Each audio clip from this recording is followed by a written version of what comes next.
नमस्कार, स्वागत है आपका आवाज़ अड्डा में। और आज बहुत ही खास पेशकश मैं आपके लिए लेके आया हूँ। पूरे 50 मिनट हम राजनीति पे चर्चा करेंगे।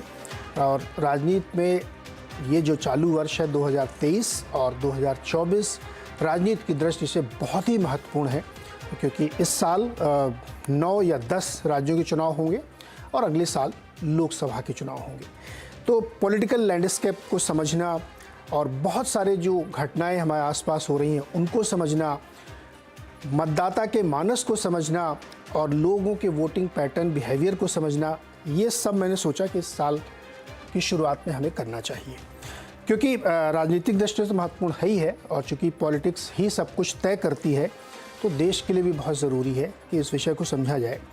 तो बहुत शोर शराबे वाले, लड़ाई झगड़े वाले या उत्तेजक विषयों पे बातचीत होती रहती है, लेकिन हम आवाज़ अड्डा में ये कोशिश करते हैं कि एक सार्थक चर्चा हो और विषय को गहराई से समझा जाए, जिससे आपको फैसले लेने में मदद मिले और आप विषय को अच्छे से समझ सकें।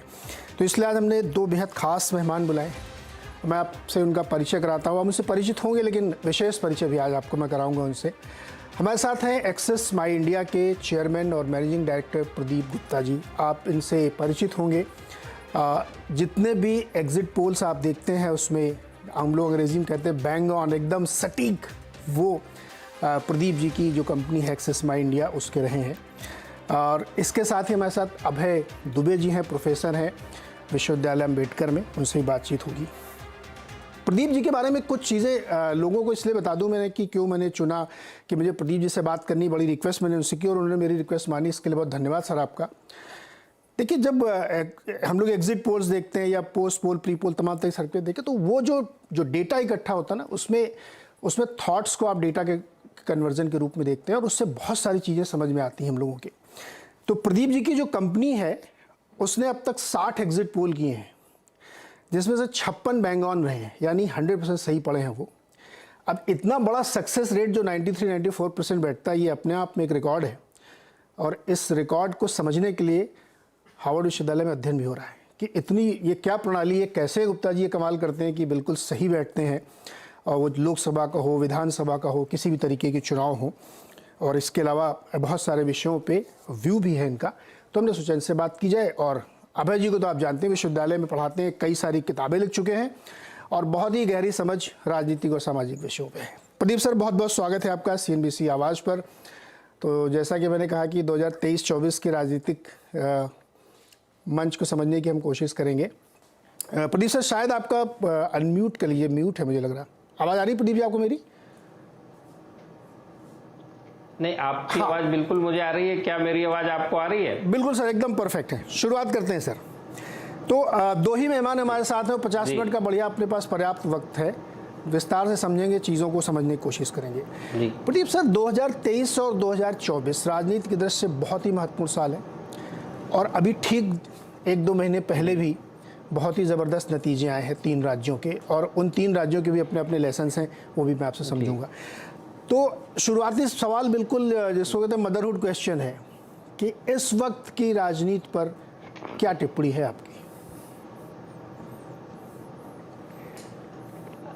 देखिए, राजनीति का जहाँ तक सवाल है और खासकर मतदाताओं का रुझान है, उसको आप इसी हिसाब से समझ सकते हैं। कोई भी चुनाव आए या कोई भी राजनीतिक विषय आए, जनता ने जहां वोट करना है तो 3 ही बड़े विषय होते हैं: वादे, दावे और इरादे। वादे का तात्पर्य यह है कि जो अपोजिशन पार्टी है जो चुनाव में जा रही हैं, वो तमाम तरह के वादे करेंगे। दावे, जो इनकम्बेंट, जो वर्तमान सरकार है, वो उन्होंने क्या क्या 5 साल के दौरान काम किए हैं, वो उसके दावे करेंगे। और जनता के अपने मुद्दे होते हैं, जैसे कि महंगाई, बेरोजगारी और तमाम तरह के विषय। उनके चलते जनता ये देखती है कि इन सबको सुलझा पाने में अगले 5 साल के लिए कौन ज्यादा उपयुक्त है, और उसके हिसाब से वो अपना इरादा बनाती है और उसको वोट करती है। ये तो एक सिंपल चुनावी प्रक्रिया हो गई। अब आपने जो सवाल पूछा कि आज जब हम खड़े हैं, खासकर उस परिप्रेक्ष्य में कि पिछले साल 2 महत्वपूर्ण राज्यों के चुनाव हुए, जिसमें एक उत्तर प्रदेश और एक दूसरा गुजरात शामिल है, और उसके अपने नतीजे आए। और उसके साथ साथ पंजाब और दिल्ली एमसीडी, यानी एमसीडी हम भली उसको म्युनिसिपल चुनाव कहें, बट दिल्ली करीब करीब 95-98% पूरा का पूरा राज्य शामिल उसके अंदर होता है चुनाव करने के समय में, तो वो भी अपने आप में एक महत्वपूर्ण है। और उसमें जो है आम आदमी पार्टी ने, हम कहेंगे कि फेयरली गुड सफलता हासिल की। और तीसरी पार्टी जो निकल के आई वो कांग्रेस पार्टी है, जिसने कि हिमाचल प्रदेश में अपनी सरकार बनाई। तो इस हिसाब से ये पिछले भूतकाल यानी कि पिछले साल की बात आ गई। अब इस साल की बात कर लें, जिसमें कि जैसे आपने बताया 9 राज्यों के चुनाव होना तो निश्चित है, और शायद परिस्थितियां ठीक रही तो जम्मू एंड कश्मीर के भी चुनाव हो सकते हैं। और इन 9 राज्यों की बात करें तो इसमें केवल बीजेपी की खुद की जो सरकार है वो मध्य प्रदेश और त्रिपुरा के अंदर है। नागालैंड में जो है बीजेपी की संयुक्त अलायंस के अंदर जो है बीजेपी सरकार में शामिल है। बाकी जगहों पे या तो क्षेत्रीय पार्टी है, और कांग्रेस की जो सरकार है वो छत्तीसगढ़ और राजस्थान के अंदर है। तो कहने का मतलब ये हुआ कि एक इस 9 राज्यों में से 4 राज्य जो है वो नॉर्थ ईस्टर्न स्टेट्स है, उत्तर पूर्वी राज्य है, ठीक है, उनकी एक अपनी तरीका होता है। और बाकी बात कर लें तो इसमें जो 5वां स्टेट जुड़ता है वो तेलंगाना है। बाकी सब जगहों पे तो बीजेपी और कांग्रेस की सीधी सीधी फाइट नजर आ रही है। सिर्फ तेलंगाना ऐसा राज्य है जहां पे कह सकते हैं कि रीजनल पार्टी जो है, बड़े राज्यों की बात कर रहा हूं, जिसमें कि टीआरएस पार्टी उसमें शामिल है जी। तो अब देखने वाली बात यह, जैसे मैंने बताया कि बहुत सारी जगहों पे ऐसा हुआ जनता सरकार को रिपीट कर देती है, और बहुत सारी जगह पे ऐसा होता है कि परिवर्तन आ जाता है, जो कि हिमाचल प्रदेश में आया। और परिपाटी के चलते बोले पिछले दिनों में तो राजस्थान और हिमाचल प्रदेश की ये परिपाटी रही है, जो कि हर 5 साल में सरकार बदलते हैं, लेकिन परिपाटी पिछले कुछ 5 सालों में बदली भी है, जैसे कि उत्तराखंड में, जैसे कि केरला में। तो आज की राजनीतिक परिप्रेक्ष्य की बात करें और जनता ये देखती है कि जो वर्तमान सरकार ने जो पिछली बार 5 साल पहले वादे किए थे उसके ऊपर वो कितनी खरा उतरी या नहीं उतरी, और उसके हिसाब से वो अपना निर्णय लेते हैं। जी प्रदीप जी, क्या ये मैं मान सकता हूं कि जो चुनाव होने वाले, कर्नाटक में भी बीजेपी है, तो इन राज्यों के चुनाव के आधार पर आप 2024 का आकलन करना चाहते हैं, या एक बड़ा पैटर्न देखा गया कि लोग नगरपालिका में अलग, विधानसभा में अलग, लोकसभा में अलग अलग अपनी पसंद के हिसाब से वोटिंग करते हैं? क्या ऐसा कोरिलेशन है या तीनों को अलग अलग देखना चाहिए? नहीं, बिल्कुल आपने जैसे बताया कि एक पहले समय था जब टेक्नोलॉजी और कम्युनिकेशन का अभाव था। बिल्कुल थैंक यू, आपने मुझे करेक्ट किया कि कर्नाटक में भी बीजेपी की सरकार है, जो 9 राज्य होने। तो जो पुराने समय में था कि जो वोट करने जब लोग जाते थे तो उनको केवल अपने क्षेत्र में क्या घटनाएं घट रही, अपने क्षेत्र से तात्पर्य है उनकी विधानसभा में क्या हो रहा है, केवल उनको उतना ठीक से पता होता था। बाकी सब समाचार पत्रों के माध्यम से और उड़ी उड़ी खबर होती थी।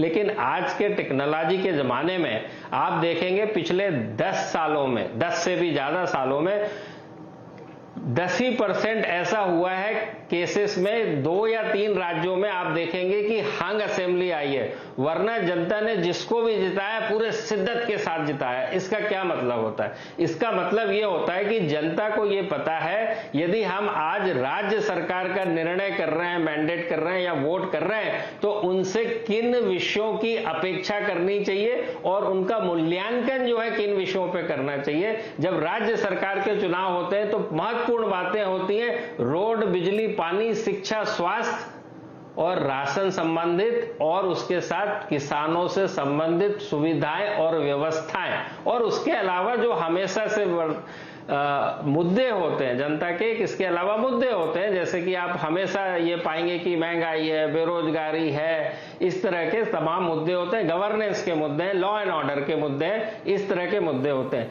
बट मुद्दे तो 50 साल पहले भी थे और 50 साल बाद भी रहेंगे। जनता ये देखती है इनको सुलझा पाने में कौन उपयुक्त है, कौन सक्षम है और उसके आधार पे वो निर्णय लेते हैं। तो हर इलेक्शन अब म्युनिसिपैलिटी एकदम लोकल इलेक्शन होता है, जहां पे कि मतदाता जिनको वो चुनते हैं, नगर सेवक या पार्षद या अध्यक्ष, वो रोजमर्रा में उनको देख पाते हैं।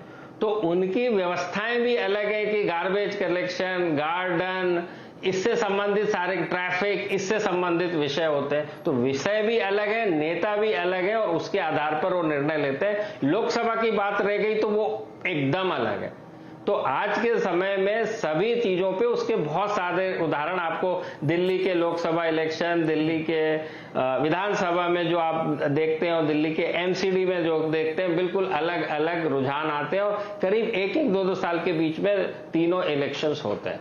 तो उसके चलते हम कह सकते हैं कि हाँ, लेकिन एक मोमेंटम बनता है, एक कार्यकर्ताओं के बीच में एक ऊर्जा आती है यदि जो भी पार्टी जीतती है, किसी भी इलेक्शन में जीते, बट उससे ज्यादा महत्वपूर्ण है जनता के इरादे और उनका निर्णय। तो आपको हर इलेक्शन को अलग अलग हिसाब से देखा जाना चाहिए, ऐसा ये मैं मानता हूँ। जी प्रदीप सर, जब आप सर्वे करते हैं, पोस्ट पोल एग्जिट पोल करते हैं, रिसर्च करते हैं, आपकी टीम लोगों से मिलती है, तो आप उनसे क्या मतलब समझने की कोशिश करते हैं? उनकी माइंड रीडिंग करते हैं या उन्होंने जो बोला उसको लिख लिया फिर बाद में उसको एल्गो लगा दिया? ये कैसे, मतलब उनका माइंड रीडिंग कैसे करते हैं आप? क्योंकि कई बार होता है कि जैसे फंडामेंटल साइंस में हम लोग कहते हैं ना कि टेम्परेचर प्रेशर को आप कंट्रोल कर दें। सर्वे के चलते या जब हम लोगों से इंटरव्यू करते हैं, रूबरू होते हैं, हाँ। तो किसी से भी हम ये नहीं पूछ सकते कि आप किसको वोट देने वाले हैं या दे चुके हैं। हाँ। यदि हम ऐसा पूछेंगे तो हमसे कोई बात करने के लिए तैयार नहीं होगा।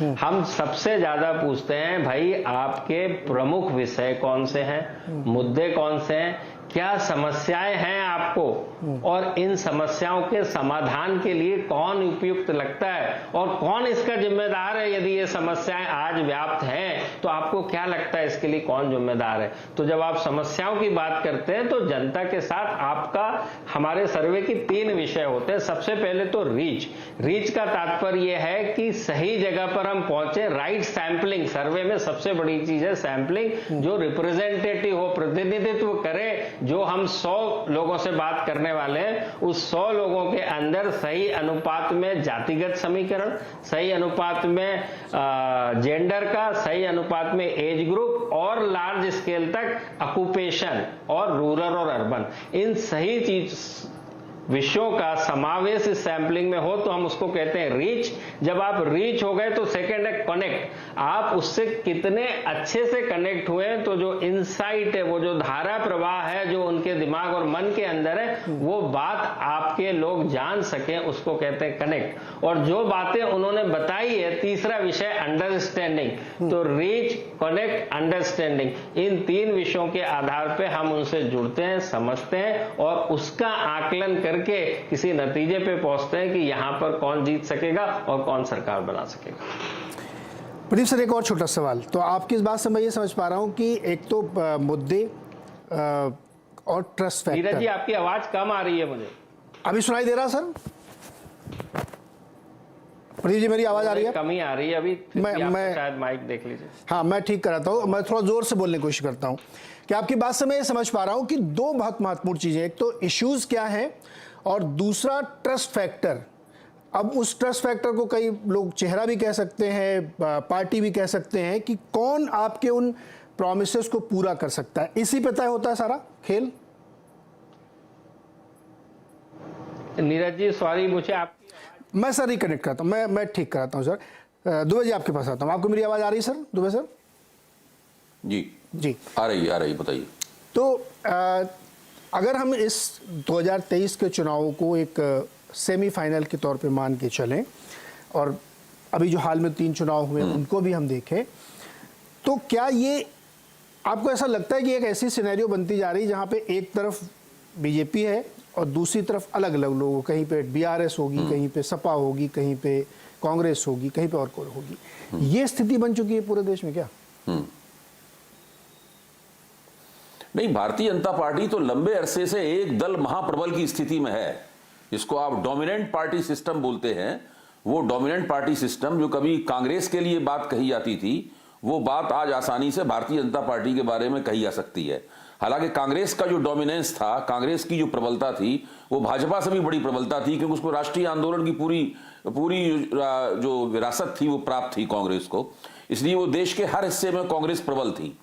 भारतीय जनता पार्टी दक्षिण भारत के कुछ इलाकों में भारतीय जनता पार्टी बहुत कमजोर है, और उत्तर भारत के भी कुछ इलाकों में, जैसे पंजाब है, भारतीय जनता पार्टी बहुत कमजोर है। वहां कुछ खास स्वतंत्र रूप से कर पाने की स्थिति में नहीं है। लेकिन फिर भी भारतीय जनता पार्टी एक महाप्रबल दल है, उसका बड़ा शक्तिशाली संगठन है, और हर जगह, चाहे क्षेत्र हो, चाहे नगरपालिका के चुनाव हो, चाहे पंचायत के चुनाव हो, चाहे राष्ट्रीय चुनाव हो, भारतीय जनता पार्टी हर जगह बहुत जबरदस्त दावेदारी करती है, और ज्यादातर उस दावेदारी में सफल भी होती है। इसलिए सबका मुकाबला भाजपा के साथ में है। यहां तक कि जो लोग भाजपा के साथ रहे हैं लंबे अरसे तक, जैसे अकाली दल है, शिवसेना है, जिनको भाजपा अपना स्वाभाविक सहयोगी कहती थी, और वो भी कहते थे, जैसे प्रकाश सिंह बादल कहते थे मांस और नाखून का रिश्ता है हमारा भाजपा के साथ, वो भी सब भाजपा के खिलाफ हैं इस वक्त। तो भाजपा एक तरफ है और बाकी देश के सारे दल एक तरफ हैं। ये आपकी समीक्षा बिल्कुल सही है। दुबे जी, फिर क्या जो चुनाव है अभी 23 में ही होने वाले हैं, ये राष्ट्रीय मुद्दों पे लड़े जाएंगे, चेहरे पे लड़े जाएंगे? क्योंकि बीजेपी की तो वही फोर्टे है। देखिए, मैं ये मानता हूं कि भारतीय जनता पार्टी 2023 में होने वाले चुनावों को लोकसभा चुनावों के रिहर्सल के तौर पर इस्तेमाल करेगी। वो चाहेगी कि वोटरों को क्षेत्रीय मुद्दों से थोड़ा सा हटाकर राष्ट्रीय मुद्दों की तरफ मोड़ा जाए। हालांकि विधानसभा चुनावों में ऐसा करना में थोड़ी दिक्कत होती है, लेकिन भाजपा की पूरी योजना मुझे यही लग रही है। मुझे लग रहा है कि भारतीय जनता पार्टी वोटरों से ये कहेगी इन 9 राज्यों के चुनावों में कि देखिए, जो स्थानीय मुद्दे हैं वो ठीक हैं, उनमें कुछ कमोबेश हो सकती है, लेकिन मुख्य तौर पर हमें राष्ट्रीय मुद्दों के ऊपर सोचना चाहिए, और राष्ट्रीय मुद्दों के ऊपर हमें मतदान करने की आदत डालनी चाहिए। इस तरीके से भारतीय जनता पार्टी अपने खिलाफ जो एंटी इनकम्बेंसी है, जो सरकार विरोधी भावनाएं हैं, जो किसी भी पार्टी के खिलाफ जमा हो जाती हैं जब वो लंबे अरसे तक सत्ता में रहती है, उस सरकार विरोधी भावनाओं को वो कमजोर करने की या बिल्कुल पलटने की कोशिश करेगी। और इसकी उसने शुरुआत भी कर दी है।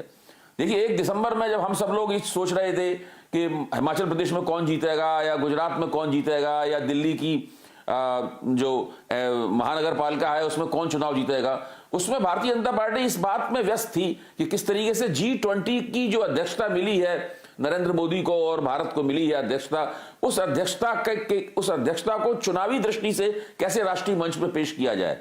देखिए, G20 का तो भारत पहले भी अध्यक्ष रह चुका है। जब यशवंत सिन्हा विदेश मंत्री थे, तब फिर यशवंत सिन्हा उस अध्यक्षता को करते थे, और किसी को उसके बारे में पता भी नहीं चलता था।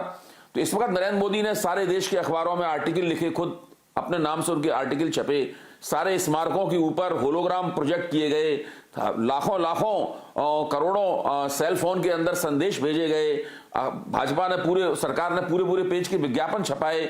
तो वहां पर पूरी तरीके से भारतीय जनता पार्टी की कोशिश यह है कि एक राष्ट्रीय मुद्दा, एक मिला जुला राष्ट्रीय मुद्दा, जिसमें विदेश नीति के मुद्दे भी हों, सुरक्षा नीति के मुद्दे भी हों, और भारत के अंदरूनी मुद्दे भी हों, जैसे कि राम मंदिर है, या मान लीजिए 3 तलाक है, या समान नागरिक संहिता है, इन तमाम मुद्दों को मिलाकर एक बहुत बड़ा राष्ट्रीय मुद्दा बनाया जाए, और उससे वोटरों से कहा जाए कि आप इसके ऊपर ध्यान दें, हम भारत की इज्जत सारी दुनिया में बढ़ा रहे हैं, भारत ये कर रहे हैं, तो इसके ऊपर आप वोट दीजिए, छोटे मोटी बातों को उसमें छोड़िए। प्रदीप जी की यह बात सही है कि जब विधानसभा का चुनाव होता है तब मुद्दे अलग होते हैं, जब पंचायत का चुनाव होता है अलग होते हैं, नगरपालिका का चुनाव होता है तो अलग होते हैं। भाजपा भी इस बात को जानती है। यहीं पर भाजपा जो स्प्लिट वोट, जिसकी आप दोनों साथी चर्चा कर रहे हैं, विभाजित वोट है, जिसमें एक ही वोटर लोकसभा में अलग तरीके से सोचता है, विधानसभा में अलग तरीके से सोचता है, और पंचायत में अलग तरीके से सोचता है, नगरपालिका में अलग तरीके से सोचता है, और उसी तरह से अलग अलग वोट भी करता है। स्प्लिट वोट की जो परिघटना है उसका भाजपा पूरा लाभ उठाना चाहती है, और वो चाहती है कि जब तक 2024 का लोकसभा चुनाव आए तब तक लोग बिल्कुल राष्ट्रीय मुद्दे पर वोट करने का मन बना चुके हैं, और किसी भी किस्म की क्षेत्रीय कमीबेशी जो सरकार चलाने में हो जाती है, स्थानीय कमीबेशी जो हो जाती है, जो सांसदों के खिलाफ जो लोकल एंटी इनकम्बेंसी होती है, इन सबसे अलग हटकर सोचें, और नरेंद्र मोदी और भारतीय जनता पार्टी में जो उनका विश्वास है, उसी विश्वास को वोट देकर, उसी विश्वास की वोट देकर दोबारा पुष्टि करें। भाजपा की कुल मिलाकर मुझे योजना ऐसी लगती है। जी, प्रदीप जी जुड़ गए मैं वापस से। प्रदीप सर, ये जो हम लोग अभी चर्चा भी कर, मैं आपसे सवाल उस समय पूछ रहा था कि मुद्दे और ट्रस्ट फैक्टर की, कौन आपके वायदे पूरे करेगा, वो मैटर करते हैं। तो अगर हम 2024 के चुनाव के संदर्भ में देखें, या 23 को भी आप उसमें जैसे दुबे जी कह रहे हैं रिहर्सल होगा या सेमीफाइनल होगा, अब मैं सीधे सीधे एकदम प्योर पॉलिटिकल बात करता हूँ, एक एक करके, पहले बीजेपी की, फिर विपक्ष की और कांग्रेस की जोड़ो यात्रा की भी। बीजेपी जो चुनाव दर चुनाव जीत लेती है, मुझे समझना है कि क्या उनकी ताकत का राज क्या है, मतलब कैसे वो जीत लेते। 2014 के बाद से लगातार चुनाव जीतते, बीच बीच में हार भी जाते हैं एक आध चुनाव, लेकिन उससे कोई फर्क नहीं पड़ता ज़्यादा, उनकी स्ट्रेटजी में वोट परसेंटेज बढ़ता जाता है। तो वो फैक्टर्स क्या हैं? देखिए, जो किसी भी जीत और हार की बहुत सारी वजह होती है, लेकिन जो सबसे बड़ी वजह है बीजेपी के चुनाव जीतने की आज की स्थिति में, जो हमारा लगातार स्टडी चलती है और आकलन पे हम पहुंचते हैं, वो है मोदी फैक्टर। और मोदी फैक्टर को भी क्यों वोट मिलता है, हमारी उसके भी आगे की स्टडी कि ठीक है मोदी की वजह से वोट करते हैं। तो आप ये मान लीजिए, मैं वापस कह रहा हूं, देखिए पॉलिटिकल पार्टीज, इसके दो पहलू हैं। एक है पॉलिटिकल पार्टीज या नेता अपना किस तरह से प्रचार प्रसार या अपनी बातों को रखते हैं जनता के सामने, किस तरह की स्ट्रैटेजी बनाते हैं, वो उनका अपना एक लुकआउट होता है। हमारा सारा का सारा विषय ये होता है कि जनता कैसे सोचती है। यदि इसको, हमारे एग्जिट पोल का महत्व ही यही है कि वोट किसको मिला, क्या मिला, 3 दिन के बाद तो रिजल्ट आ जाने वाले हैं, लेकिन जो इलेक्शन कमीशन है वो ये नहीं बताएगा कि जिसने भी जिसको वोट किया है वो क्यों किया। इस क्यों का जो जवाब होता है वो हमारी स्टडी के अंदर होता है, और उसमें हमने ये लगातार पाया है बीजेपी के संदर्भ में। जब भी बीजेपी चुनाव जीतती है, किसी की भी, मान लीजिए, मैं कह रहा हूं कि आप इस चीज को थोड़ा सा पीछे जाके देखिए, थोड़ा सा आपको मैं पीछे ले जाना चाहता हूं। स्वतंत्रता के बाद 52 में पहली बार चुनाव हुए और लगातार 77 तक कांग्रेस ने चुनाव जीते। ये कांग्रेस का बात हो। दूसरे तरफ आपने देखा कि पश्चिम बंगाल के अंदर में ज्योति बसु सरकार ने लगातार चुनाव जीते 7 बार और 33 साल से ज्यादा राज किया। अब आप नवीन पटनायक जी को देख लीजिए, जो कि लगातार 5 बार से चुनाव जीत रहे हैं और हर बार पहली बार से ज्यादा सीटों के साथ चुनाव जीत रहे हैं। तो इसको आप देखिए, इसको समझने की कोशिश कीजिए कि इसमें कहां नवीन पटनायक क्या कर दे रहे हैं। उनको तो भाषा भी नहीं आती, बोलने की बात तो छोड़िए ठीक से, फ्लुएंटली। कहां ऐसा राज्य जो है, उड़ीसा जो है सबसे पुअर स्टेट है कंट्री के अंदर, बड़े और मध्यम साइड के राज्यों की बात करें तो। ज्योति बसु जिसको बोलते हैं बंगाल में, कहां ऐसे झंडे लग गए, उगड़ गए। लेकिन भाई जनता का मैंडेट जो है, वो जनता जनार्दन है, वो उनको क्या मिला वो जानते हैं। हम मीडिया वाले दूर से बैठ के, हमारी अपेक्षाएं, हमारी आशाएं, हमारी उम्मीदें अलग है, जो कि बड़े सेक्शन ऑफ सोसाइटी जो है उसकी उम्मीदों से शायद भिन्न है। आप मोदी की भी बात कर ले, मैंने इतने नेताओं की बात कर ली, तो कोई भी इलेक्शन जब रिपीट होता है तो आप ये मान लीजिए मेरी बात कि वो केवल और केवल डिलीवरी के वजह से रिपीट होता है। आप एक बार तो चुनाव जीत सकते हैं इनकम्बेंट गवर्नमेंट के बैड परफॉर्मेंस, खराब प्रदर्शन की वजह से, लेकिन आप रिपीट नहीं कर सकते हैं। आप चाहे कोई भी नेता स्ट्रेटेजी लगा लीजिए, उससे कुछ नहीं होने वाला है। उससे आपने देख लिया कि इतने बड़े टॉल लीडर अटल बिहारी वाजपेयी जी, उनके चलते 96 से लेके लगातार जो मंदिर का मुद्दा हुआ 91-92 में 182 मैक्सिमम सीटें, 182 कहां और 272 कहां, क्यों? क्योंकि वो सारा तरीका है। तो मोदी जी ने जो है, एक चीज को मैं बिल्कुल मानूंगा और कहूंगा कि लोगों की, बड़े सेक्शन ऑफ सोसाइटी, देखिए मेजॉरिटी की बात होती है, लोग आशाएं अपेक्षाएं जो सरकार से होती है उनके ऊपर करीब करीब, आप इस बात को देखिए ना, आप ये चीज को समझिए तो सही।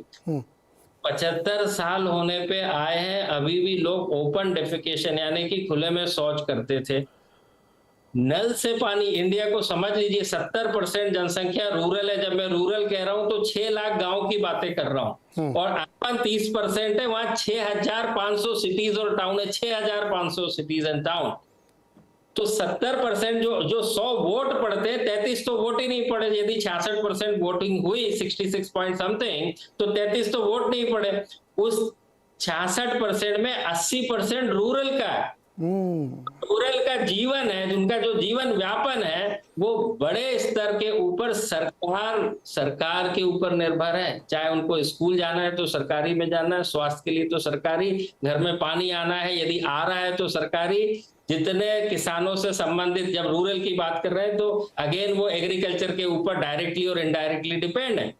उनके खाद से लेके, बीज से लेके, सिंचाई के पानी से लेके, सिंचाई की बिजली से लेके सब सरकार पे है।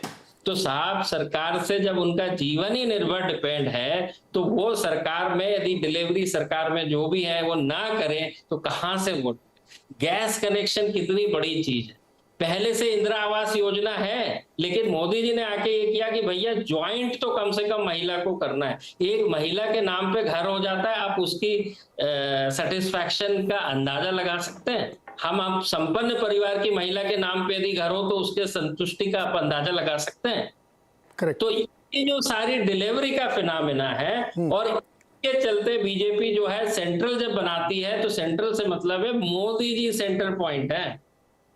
वो बाकी जो मुद्दे हैं वो तो कहते रहे, मुझे तो कहीं ऐसा लगा नहीं कि कोई हिंदू मुसलमान या मंदिर या इन विषयों के ऊपर कोई वोट करता है। करते हैं, थोड़े लोग करते हैं, बट चुनाव में थोड़े से कुछ नहीं होता। अपोजिशन को भी तो यदि बाइपोलर इलेक्शन हो तो प्रदीप सर, एक बात बताइए, बहुत ही इंटरेस्टिंग पॉइंट पे आप ले आए। मुझे याद है जब विधानसभा चुनाव उत्तर प्रदेश के हो रहे थे तो इस पर हमने कई बार डिबेट की थी कि जो एक उन्होंने टर्म कॉइन किया था लाभार्थी बेनिफिशियरी वर्ग, तो फिर मैंने भी बहुत सारे डेटा वेटा निकाले थे कि कहाँ कहाँ क्या क्या डिलीवरीज हुई हैं। लेकिन जनरली हम लोग देखते हैं एकदम ये राजनीतिक बात है कि नैरेटिव बनाया जाता है कि नहीं नहीं कुछ काम नहीं हुआ है, महंगाई बहुत है, बेरोजगारी बहुत है और किसी को कुछ मिला नहीं। ये क्या फॉल्स नैरेटिव बनाए जाते हैं? ग्राउंड की रियलिटी बिल्कुल अलग है जो आपके सर्वे में निकल के आती है। फॉल्स कोई नैरेटिव नहीं है, बिल्कुल सही है। कोई भी बोले यदि बेरोजगारी का स्तर बढ़ा है तो बिल्कुल बढ़ा है, महंगाई बढ़ी है तो किसी से छुप ही नहीं सकती, बढ़ी बिल्कुल है, इसमें कहीं कोई सवाल ही नहीं है, कोई डाउट ही नहीं है।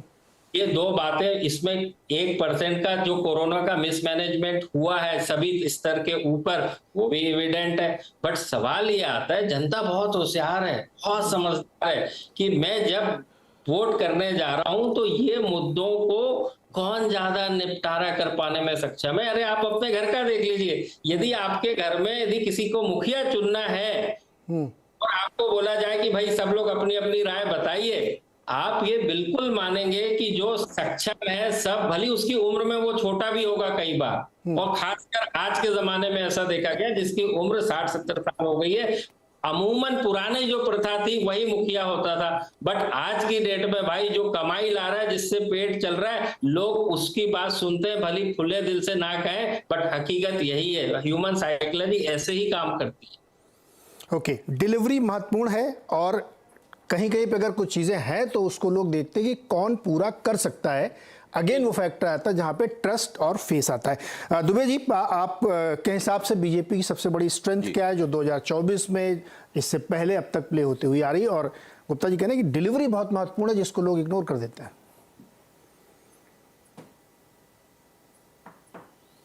नहीं, गुप्ता जी की बात ये सही है। मैं भी ये मानता हूं कि मोदी जी का जो वेलफेयर मॉडल है वो वेलफेयर मॉडल बहुत कामयाब मॉडल है। देश में ऐसे कई इलाके हैं जहां मोदी जी का वेलफेयर मॉडल कामयाब नहीं भी है। जैसे दिल्ली में मोदी जी का वेलफेयर मॉडल कामयाब नहीं होता है, दक्षिण भारत में मोदी जी का वेलफेयर मॉडल कामयाब नहीं होता है, मोदी जी का व्यक्तित्व भी वहां पे नहीं चलता है जिसका प्रदीप जी जिक्र कर रहे हैं। बहुत सी जगहों पर चलता है, लेकिन कुछ जगह ऐसी भी हैं। पंजाब में मोदी जी का कोई व्यक्तित्व नहीं चलता है, कुछ नहीं होता है, मोदी जी कुछ भी कहते रहे, पंजाब के वोटर पर उसका कोई असर नहीं पड़ता है। मैं दूसरे दृष्टि से देखता हूं, मेरा मानना है कि भारतीय जनता पार्टी ने धीरे धीरे बहुत लंबे अरसे से राजनीति करते हुए और कांग्रेस की कमजोरियों के चलते अपने साथ बहुत बड़े पैमाने पर बहुत सारे समुदायों को जोड़ने में कामयाबी हासिल की है। तो भारतीय जनता पार्टी का जो सामाजिक आधार है वो बहुत प्रबल है, और वो दूसरी कोई भी पार्टी उसमें डेंट करने की स्थिति में नहीं है। ऊपर से मोदी जी का नेतृत्व है, उनकी शख्सियत है और उनका करिश्माई व्यक्तित्व है, उसकी वजह से उसे और फायदा होता है। लेकिन जिन इलाकों में भारतीय जनता पार्टी के पास सामाजिक आधार नहीं है, वहां मोदी जी का करिश्मा बिल्कुल नहीं चल पाता। दुबे जी, एक सप्लीमेंट्री क्वेश्चन। अब ये देखने की बात है कि हम समीक्षक के तौर पे किस चीज पे जोर देंगे। दुबे जी, एक सप्लीमेंट्री क्वेश्चन यहाँ पे के तौर पे किस चीज पे जोर देंगे? दुबे जी, अभय सर, या हम भारतीय जनता पार्टी के सामाजिक आधार पर ध्यान देंगे? ये हमारी अपनी प्राथमिकताएं हैं कि हम किस चीज पर जोर देना चाहते हैं। अभय जी मेरी आवाज नहीं आ रही क्या आपको? मैं एक सप्लीमेंट्री क्वेश्चन आपके जवाब में जोड़ना चाहता हूं। आ रही बताइए। जैसे बिल्कुल सही आप एनालिसिस ले आ रहे हैं। फ्रीबीज, या मैं फ्रीबीज इसलिए कह रहा हूं क्योंकि आजकल प्रचलित वर्ड है। गुप्ता जी आप कैसा रहूं, या जो सोशल वेलफेयर स्कीम था कि बहुत सारी चीजें फ्री में, इसके चैंपियन है कांग्रेस, बहुत किया उन्होंने। दलितों की चैंपियन मायावती जी थी, पिछड़ों की चैंपियन अपने आप को समाजवादी पार्टी की थी। अलग अलग इलाकों में अलग अलग जगहों के चैंपियंस हैं जो दावा करते हैं ये तो हमारा फोटे है, हमारी राजनीति का कोर है ये, वो भी डेंट नहीं कर पा रहे हैं, क्यों? नहीं, मैं आपकी बात समझ रहा हूं। मेरा कहना है ये सब पुराने चैंपियन हैं। अच्छा। ये अब चैंपियन नहीं रहे, ये पूर्व चैंपियन है। मेरा मानना है कि मायावती अब दलित समाज की चैंपियन नहीं है, वो दलितों की एक बड़ी प्रबल जाति जो है, एक पॉलिटिसाइज्ड कम्युनिटी है, उसकी नेता हैं। इसी तरह जो समाजवादी पार्टी है वो सामाजिक न्याय के नाम पर सारे पिछड़े वर्गों की चैंपियनशिप का दावा जरूर करती है, लेकिन व्यवहार में नहीं है। भारतीय जनता पार्टी ने, तभी मैं कह रहा हूं, उन सारे समुदायों को अपनी तरफ खींच लिया है जो किसी जमाने में सामाजिक न्याय के नाम पर मुलायम सिंह जी के साथ में या समाजवादी पार्टी के साथ में या राष्ट्रीय जनता दल के साथ में हुआ करते थे। अगर आप इलेक्टोरल डेटा पे, मैं सीएसडीएस के साथ जोड़ा रहा हूं, अलावा इलेक्टोरल डेटा के ऊपर देखें तो आप पाएंगे कि भाजपा को पिछड़े वर्गों के भी वोट मिलते हैं, दलित समाज के भी वोट मिलते हैं, ऊंची जातियों के वोट तो मिलते ही हैं, एक पैमाने पर आदिवासियों के भी भाजपा को वोट मिलते हैं।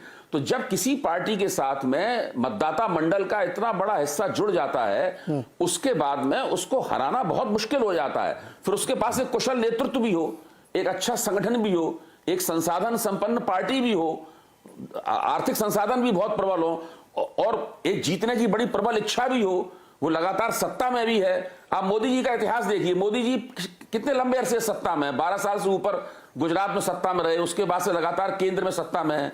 तो सत्ता में आना और सत्ता में टिकना और सत्ता में आने को उसके टिकने का औजार बना लेना, इन सब कलाओं में वो पारंगत हैं, उन्हें महारत हासिल है।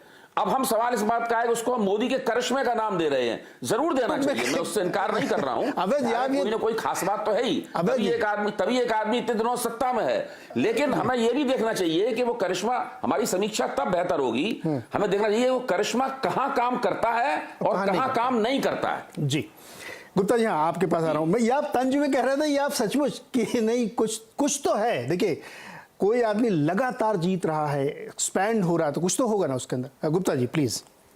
अभय जी ने बहुत अच्छी बात कही, तो मैं 2 चीजें बताऊं। एक, आपका सवाल था बीजेपी जहां भी जीतती है तो क्यों जीतती है, ठीक?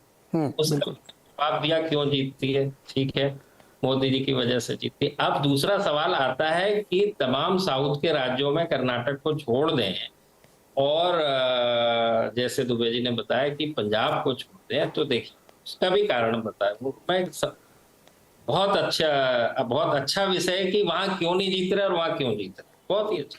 देखिए, किसी भी ब्रांड की जो इक्विटी होती है कि जी मैं कोलगेट हूं, मान लिया जाए मैं बहुत अच्छा ब्रांड हूं, तो उसको कन्वर्ट करने के लिए उसकी दुकानें चाहिए जमीन पे। जब मतदाता मतलब जब कंज्यूमर जाए इस प्रोडक्ट को लेने के लिए, मान लिया कि कोलगेट बहुत अच्छा है, बट माल ही नहीं है तो मैं कहां से लूं?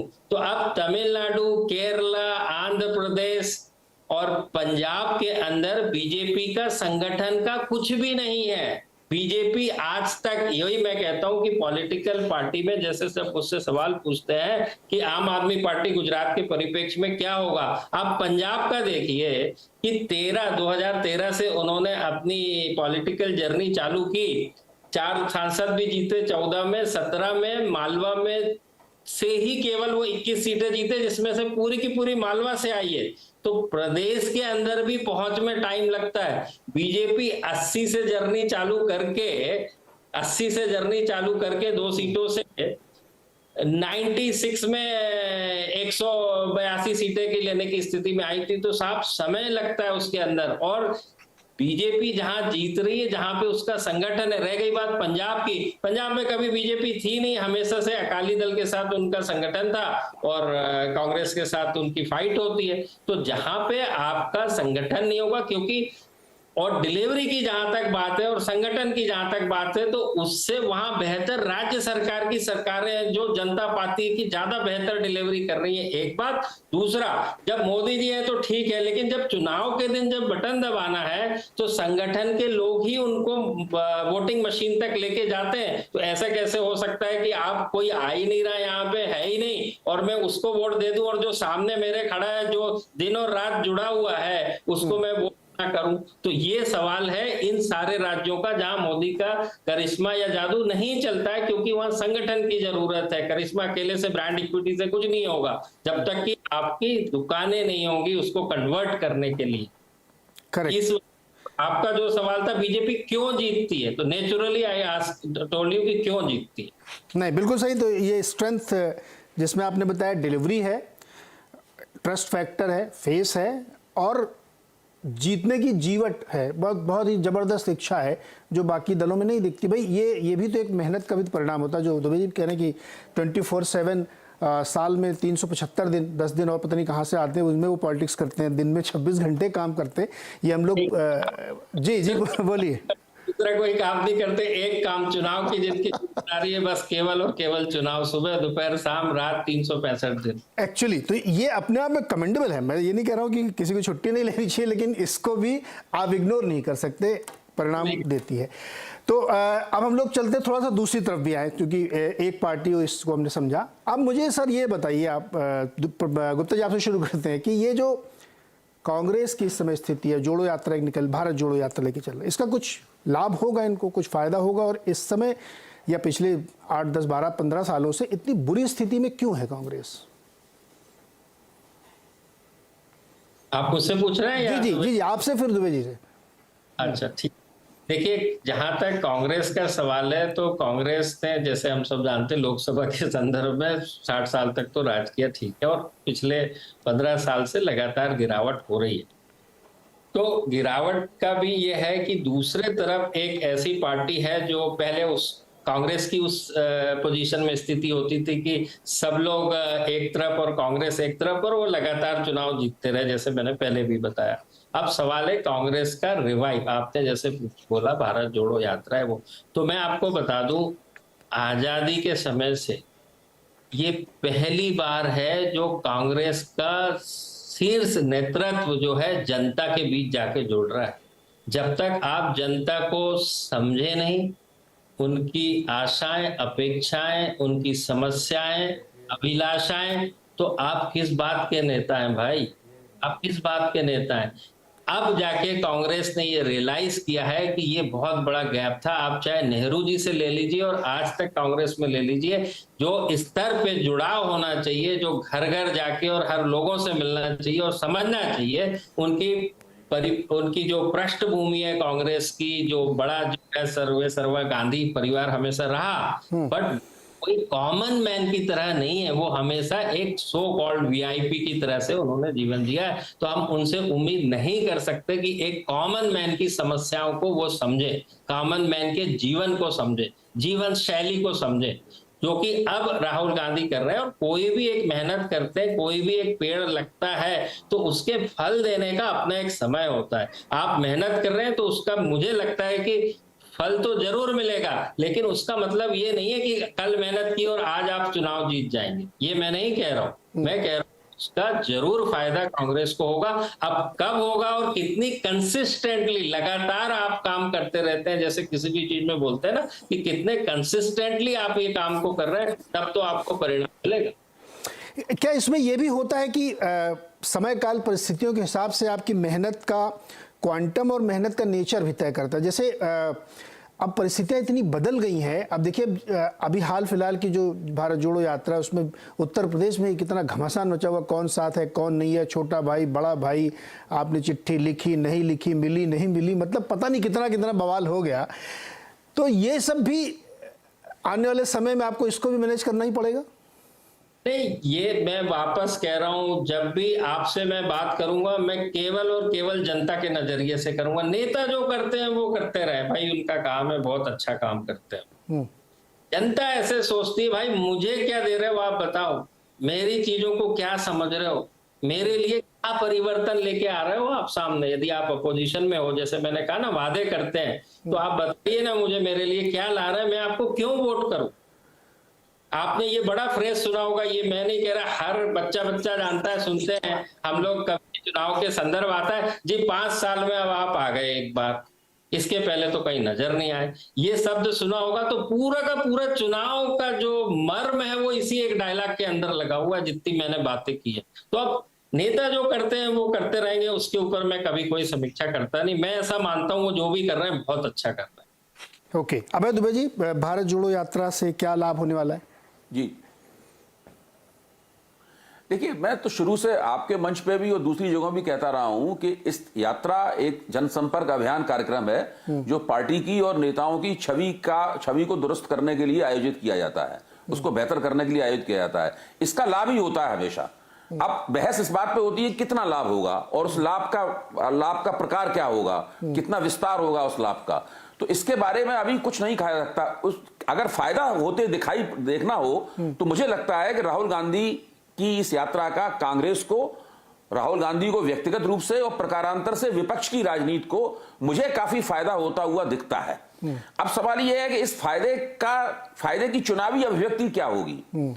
तो मैं ही कहूंगा वो उसका पता हम इस बात से लगा सकते हैं कि इस यात्रा के साथ में प्लस क्या जुड़ा हुआ है। यानी एक तो यात्रा है जो कोई भी पार्टी और नेता आयोजित कर सकता है, राहुल गांधी कामयाबी के साथ उसको आयोजित कर रहे हैं, वो खुद यात्रा में बड़ी हिम्मत और कामयाबी के साथ भाग ले रहे हैं, उन्हें प्रशंसा भी मिल रही है, राष्ट्रीय स्वयंसेवक संघ के लोग भी प्रशंसा कर रहे हैं, अभी चंपत राय ने प्रशंसा की, राम मंदिर के पुजारी ने प्रशंसा की, तो ऐसे लोग भी प्रशंसा कर रहे हैं जिनसे उम्मीद नहीं की जाती थी।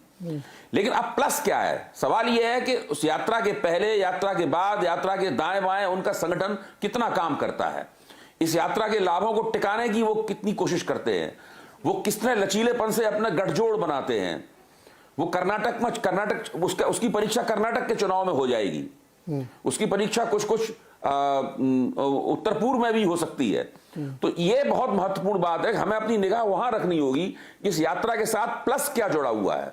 जितना प्लस जुड़ा होगा उतनी इस यात्रा के लाभ टिकाऊ होंगे।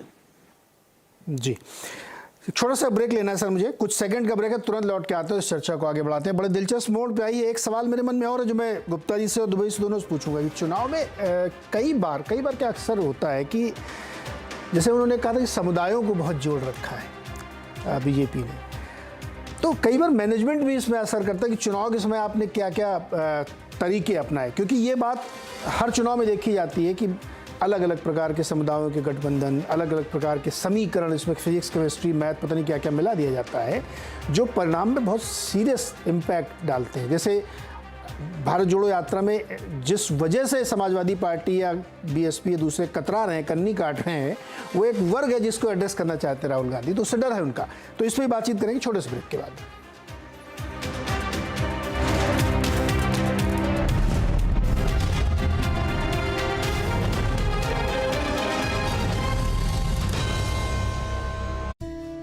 स्वागत है एक बार फिर से आपका, और आज हम चर्चा कर रहे हैं एक्सिस माई इंडिया के सीएमडी प्रदीप गुप्ता जी से और अम्बेडकर यूनिवर्सिटी के प्रोफेसर अभय दुबे से, और ये समझने की कोशिश कर रहे हैं कि यहाँ से आगे का राजनीतिक परिदृश्य कैसा बनने वाला है।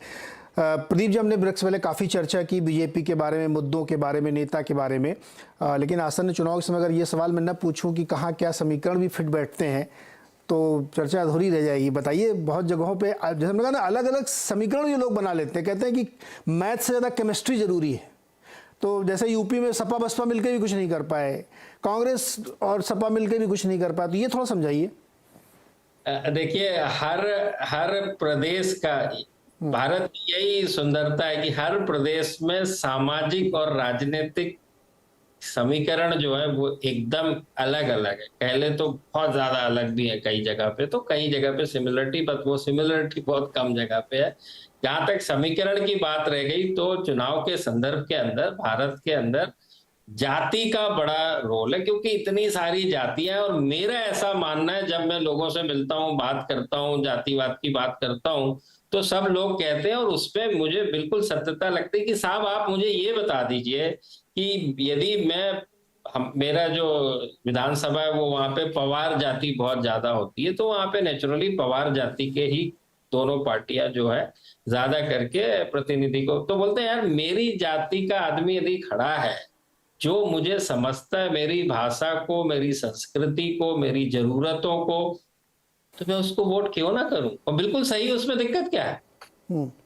तो राजनीतिक समीकरण जो है बहुत हद तक जातिगत समीकरण के ऊपर जो है इंडिया के अंदर बने हुए, उसी के चलते जैसे आपने बताया, और अब दुबे जी भी कह रहे थे कि अपोजिशन वोट डिवाइडेड है, उसका फायदा बीजेपी को होता रहा है पिछले कुछ दिनों में।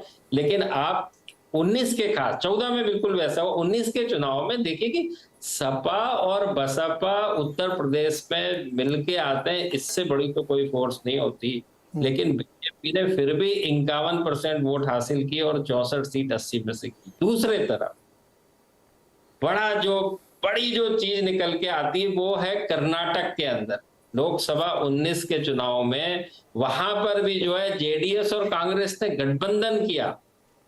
जो ओल्ड मैसूरू रीजन है, जो कि करीब करीब 1/3 लोकसभा की सीटें वहां से आती हैं, 28 सीटों में से, वहां पर जेडीएस और कांग्रेस ने गठबंधन किया। वहां बीजेपी कहीं होती नहीं थी पहले हिस्टोरिकली। वहां पे भी बीजेपी ने 51% वोट के साथ 28 में से साफ 25 सीटें जीती हैं। एक निर्दलीय, वो भी बीजेपी समर्थित, वहां बीजेपी ने अपना उम्मीदवार खड़ा नहीं किया।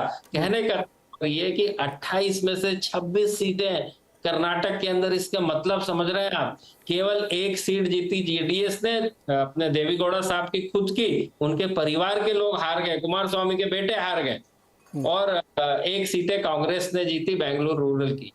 उसके मायने समझ रहे हैं आप? तो ये जो फिनोमेना है, ये जाति से भी ऊपर उठ के चला गया। वहां जेडीएस का मतलब है वोकलिगा, और कांग्रेस का मतलब है कि मुख्य तौर पे दलित और आदिवासी कर्नाटक के अंदर, और मुसलमान। इस सबके बाद बीजेपी ने जीत हासिल की है।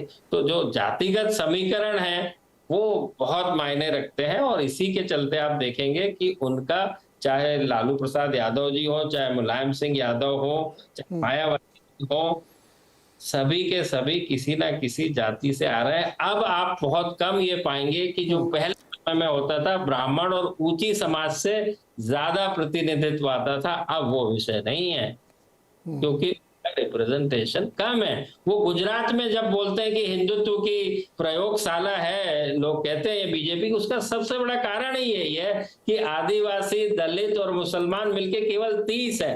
वहां का जो ओबीसी है वो भी ऊंची जाति की तरह उसका बिहेवियर और उसकी जरूरतें और उसकी उम्मीदें और अपेक्षाएं, इसी के लिए वहां पे हिंदुत्व की इतनी बड़ी बात हो जाती है, जो कि बाकी राज्यों में जाके एकदम ना के बराबर।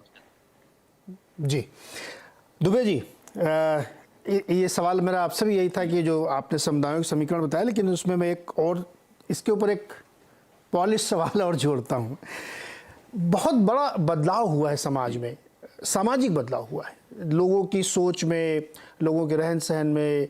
टेक्नोलॉजी आने की वजह से हर इंफॉर्मेशन का एक्सेस सेम टाइम पे मेरे पास मुंबई में है और किसी बिहार के छोटे से गांव में, एकदम उसमें कोई फ़र्क नहीं रह गया। अब ये शो देखते देखते भी लोग गूगल सर्च कर रहे होंगे कि ये जो बात चल रही है इसमें कोई दम है कि नहीं है। इस बदलाव की वजह से क्या ये जातीय बंधन, सामुदायिक बंधन, संगठनात्मक बंधन टूट रहे हैं क्या? क्योंकि एक किसी ने ये कहा कि बहुत सारे एनालिस्ट ये कह रहे हैं कि राष्ट्रवाद, हिंदुत्व और डिलीवरी का ये जो डेडली कॉम्बो बनाया ना मोदी जी ने, ये वो बंधन तोड़ने में सफल हो जाता कई बार।